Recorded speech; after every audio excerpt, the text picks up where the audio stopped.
Welcome back to Monster Tamer, a 2D Pokemon-like RPG created Phaser 3. Previously, we worked on adding the ability to use items during our battle. If you missed the previous videos, there will be links in the description to a source code to this point, as well as complete source code for this video. There will also be a link to previous videos if you'd like to catch up, so let's get started. So now that we have our ability to use items during battle, we're going to continue focusing on our battle scene, and what we're going to do next is we're going to add some randomness to our battle. So currently when our player wants to run away from battle, they're always guaranteed to get away, and our attack order is always predetermined where it goes player, then enemy, and our enemy always uses their first attack.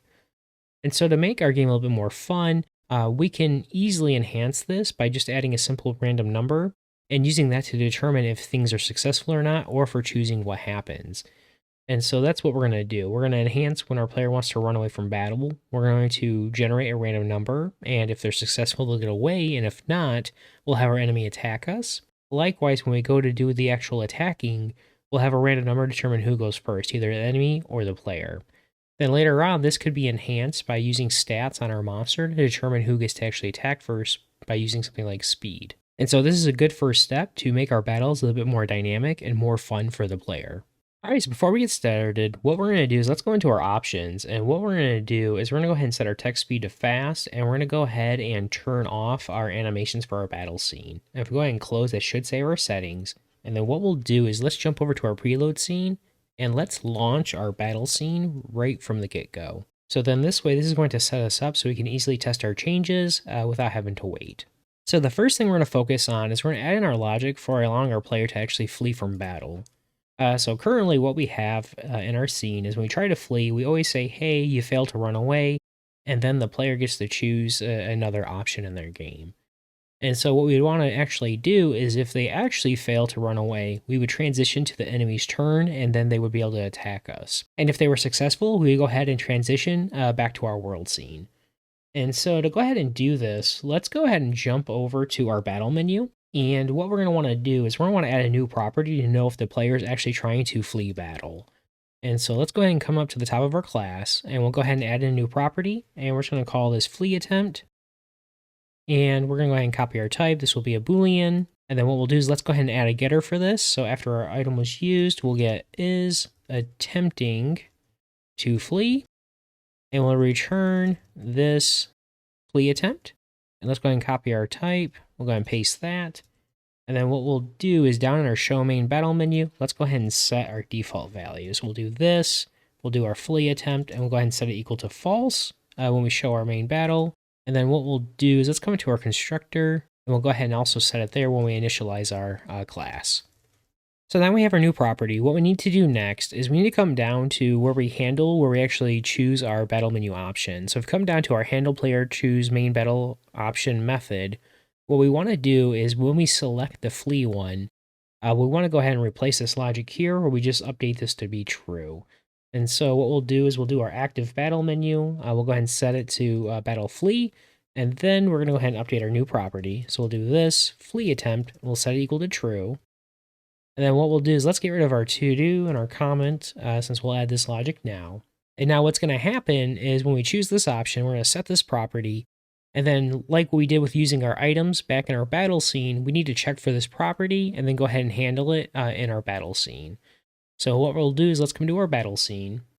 We'll want to go to where we check for our player input. So we'll come down to our update method. And when our space key was pressed, what we'll do is right after we check if we use an item, we'll go ahead and add another comment. We'll do check if the player attempted to flee. And we're just going to go ahead and copy this logic here. Let's go ahead and paste it. And instead of was item used, we'll do is attempting to flee. And we'll want to go ahead and update our state now to be our flee attempt. So then what we want to go ahead and do is let's come down to that state. And currently what happens is when we enter this state, we go ahead and get away safely, and we go ahead and go right to finished. So what we have right now is once we go into this state, we say, hey, you got away safely, and we go to our finished state. So we want to test to make sure everything's working right now. Let's come into our battle, and let's go ahead and choose flee. And we'll see our message shows up, and as soon as we get away, we're back on our world scene. So now we've seen our logic's working. Now what we want to do is we want to go ahead and introduce that randomness. And so what we're going to do is we're going to generate a random number. And if that number is above a certain threshold, then it's successful. And if it's successful, we'll go ahead and do this logic here. If it's below that threshold, then we need to go ahead and transition to another state where our enemy will be able to go ahead and attack us. And so what we'll do is let's go ahead and generate a random number here. So we're just going to do const. We'll go ahead and do random number. And we'll go ahead and use our phaser math utils. So we'll do phaser math, and we're going to do between. And so this lets us do a random number between two numbers inclusive. And so we're just going to do a number between 1 and 10. And so for this, we're just going to go ahead and do if our random number is greater than 5, then we'll go ahead and do this logic here. And so let's rep that in our if statement, and we'll go ahead and return after we do that. And I'm just going to go ahead and add a comment. And so we'll do player has run away successfully. Otherwise, they fail to run away, and we'll allow the enemy to take their turn. And so to go ahead and do this, what we want to do is we'll go ahead and go into our battle menu, and we'll want to go ahead and update our info pane messages, and we'll wait for input. And so what we'll do is for our messages, we'll say you failed to run away. And then for our callback, we'll want to go ahead and update our state. And so we're just going to do a small delay. So we'll do this, we'll do our time, we'll do delayed call, and let's do 200 milliseconds. And then for our callback function here, we're just going to go ahead and reference our battle state machine. And we'll go ahead and set our battle state to our enemy input.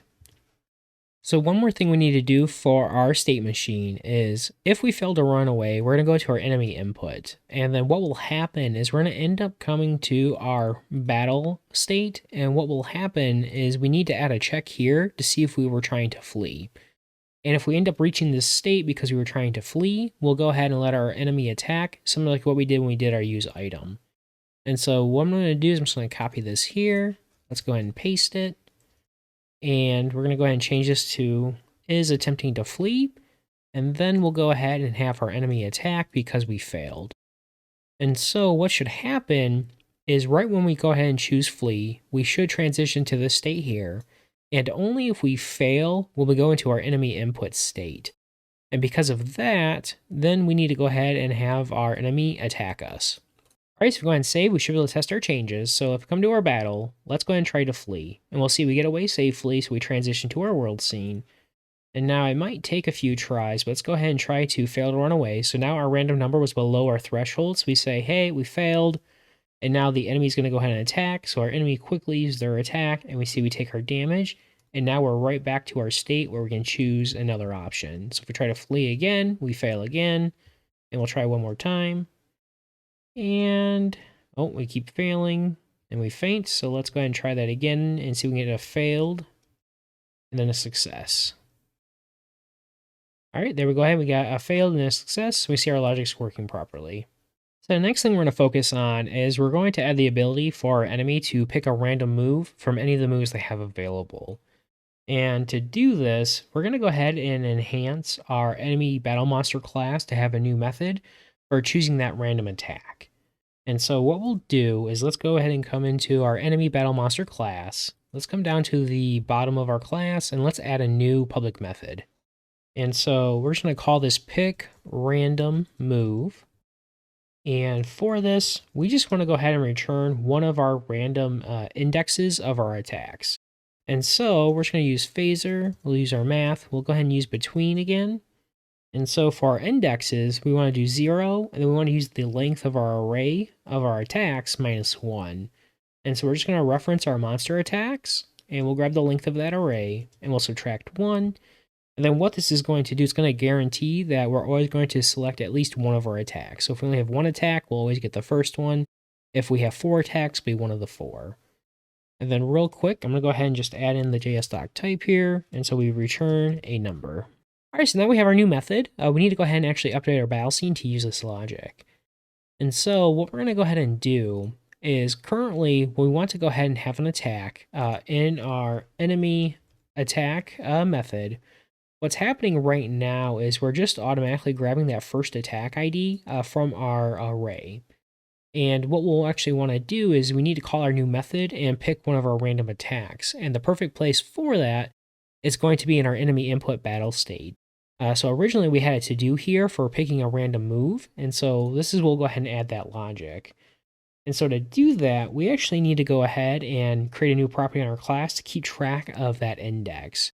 So similarly to our active player attack index, we're going to go ahead and do our active enemy attack index, and we'll go ahead and set that equal to our active enemy monster, and we'll do pick random move. So then let's go ahead and get rid of our to do. Let's go ahead and copy our property, come to the top of our class. We'll add that in really quick. And so let's go ahead and add that in here. And so this is going to be a number. So let's go ahead and add in our type. And then what we'll do is in our init method, we'll go ahead and set that equal to -1, kind of like what we did with our player attack index. And so we'll do our active enemy attack index. Let's go ahead and set equal to -1. Then we need to go ahead and come back down to our logic where our enemy actually attacks. And so instead of grabbing this one here, we want to go ahead and reference that attack index. We're going to do this. We'll do our active enemy attack index. We'll grab our name property from there and that. And then we'll go ahead and save. All right, so if we want to go ahead and test, what I'm going to do real quick is I'm going to copy this string here, and we're just going to console log it so we can see what attack the enemy is using, and it'll be a little bit easier to see. And so let's come up to the top of our class. The other thing we're going to do is we're going to update our enemy monster to have more than one attack. And so in our create method for our enemy monster, let's go ahead and add attack IDs 1 and 2. And so our enemy should be able to go ahead and use slash and ice shard. And so if we go ahead and start our battle, let's go ahead and fight. And we should see that the enemy, they're now using the slash attack. And if we go ahead and fight again, they died. So let's go ahead and refresh. And so let's go ahead and use slash, and we'll see the enemy use slash. We'll refresh. And so if we test a few times, we'll see then the foe uses ice shard, and we can see our logic's working. All right, so then what we'll do is let's go ahead and clean up some of our data. We'll go ahead and get rid of that attack ID, and let's go ahead and get rid of that console log statement. So one last thing we're going to do now is we're going to go ahead and add some logic to have the attack order be random. So what we'll do is we'll come down to our battle state. And currently what happens is if we're not in one of our special cases, we automatically have our player attack, which then will trigger our enemy attack. And then finally we go ahead and transition to our end state. And instead of having our player attack automatically, we're going to go ahead and flip a coin. And that way it's 50-50 if our enemy will attack first or if we attack first. And so what we'll do is we're going to go ahead and make another random number. And so we'll do random number.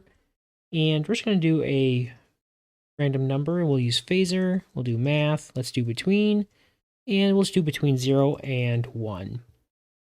So then what we'll do is if our random number is equal to 0, then what we'll do is we'll have our player attack, and then we'll go ahead and do the same logic we have today. And if it's not 0, we want to go ahead and have our enemy attack. So we're just going to take this line of code here. We'll paste it. Let's go ahead and return. And then what we want to do is go ahead and go into our enemy attack. However, in order to do this, we need to enhance our logic for our player attack and our enemy attack methods. And so what happens is right now we have hard-coded logic where after our player attacks, we automatically transition to our enemy attack. And instead, what we want to do is if our enemy hasn't attacked yet, then we want to transition to this. If our enemy has already attacked, then we want to go to our post-attack check state. And so instead of having that branching logic in both of our methods, we're going to go ahead and enhance our methods here to go ahead and take a callback. And so what we'll do is let's add a new parameter. We're going to call it callback. And what I'm going to do is I'm just going to go ahead and add in our doc type real quick. We'll go ahead and paste this. And so basically our parameter of callback will just be a function that'll return nothing. And then this method's going to return nothing as well. So instead of having our enemy attack, what we'll do is we're just going to go ahead and call that callback. Then we want to do the same thing in our enemy attack method. So if we come down to enemy attack, let's go ahead and paste this. And what we want to do is let's add in our callback. So instead of jumping to our post-attack check state, we want to go ahead and just call our callback. So let's go ahead and add in our callback here. And we'll also want to do that up here as well. So if our monster is fainted, we want to go ahead and call our callback. And then what we'll need to do is let's copy this block of code, and we're going to want to add this to our player attack as well. Because our order is now going to be random, we want to go ahead and check to see if our player monster has also fainted. And if our player monster has fainted, we don't want to actually allow them to attack. Instead, we'll go ahead and invoke our callback. And then down here, let's get rid of that line, and we'll go ahead and save. But then what we'll need to do is come back down to our battle state, and we'll need to go ahead and add in these callbacks. So what we'll want to do is if we use an item or a flea, in our callback, we'll want to go ahead and just call our battle state machine. We'll want to go ahead and set our state to our battle states, and we're going to go ahead and go into our post attack check state. So what we'll do is we'll go ahead and copy this. Let's go ahead and paste that. All right, this what we'll need to do down here is in our callback for our player attack, after our player attacks, we'll want to go ahead and have our enemy attack and then go to our post-attack check state. If our enemy is attacking, we want to go ahead and do the same thing, but instead we'll go ahead and have our player attack, then we'll go into our post-attack check state. All right, so we want to go ahead and test our changes. What we'll do is let's come back to our preload scene. Let's go to our title scene real quick. And what we're going to do is we're going to turn back on our animations. So let's go to our options, and we'll go ahead and turn on our animations. Let's go ahead and close. And then we'll come back to our preload scene. We'll jump into our battle scene. And then what we'll do is let's go have our battle start, and we'll go ahead and choose an attack. So we'll see right away the foe gets to attack first, so they attack us, and then we should attack them. And now if we go ahead and attack, we'll see now our monster gets to attack first, and we'll knock out the monster so they shouldn't attack. And so what I'm going to do real quick, I'm just going to go ahead and refresh. And we'll go ahead and choose another attack. We'll see if we can attack first without the monster dying. Yep, so now we attack, and then they should attack us, and we should transition back to our where we choose an option. Perfect. All right, with that should bring this video to an end. In our next video, we're going to work on our battle scene, and we're going to focus on persisting our monster data between each battle, so then that way our HP will carry over. And we're also going to work on making our scene dynamic, where we pull our monster data from data we pass to our scene when it starts. So as a reminder, there's a link in the description of the video to the complete source code for this video, and as always, thank you so much for watching. I hope you enjoy the content. If you did enjoy the video, please consider liking the video and hitting the bell icon to be notified when the next video in the series is released. For more Great Phaser 3 content, please see the links on your screen now.